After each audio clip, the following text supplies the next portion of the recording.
From inside my bedroom, everything is just fine. Every day now I sit at my desk by the great window that consumes the entirety of one of these four walls.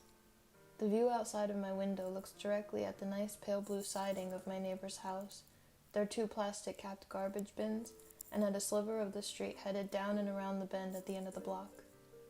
Really, the main feature of my window view is the great tree that's right outside of it. In between the rainy days that come around this time of year, it sprouts blossoms that let go of their petals once in full bloom, which make for a great show of flower petal confetti every so often while I'm working at my desk. Oftentimes, birds will volunteer themselves and decorate the branches of this tree. From very early in the morning, they begin to sing some of those songs that birds typically sing, but they keep me company nonetheless. I leave my window cracked in the evening in the hopes of getting the privilege to hear the first notes at the start of each day.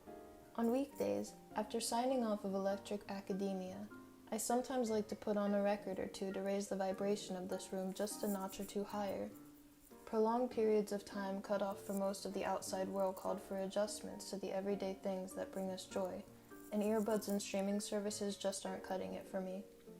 I've decided to try meditation to help me better collect my thoughts, but observing thoughts slip in and out of my own consciousness only holds my focus for so long.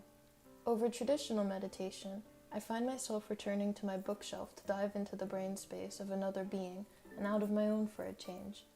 Through words bound by hard and soft covers, I am able to escape this room, but it's also the things that are here with me that give me a sense of peace.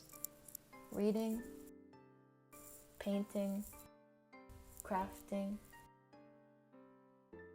and getting not so infrequent visits from my favorite friend make this room feel warmer each day.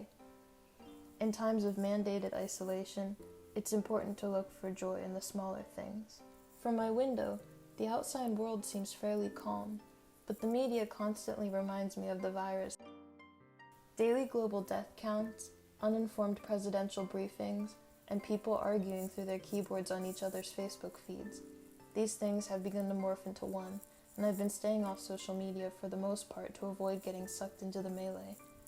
Inside of these four walls, I'm able to find solace in the small things, and in here, everything is just fine.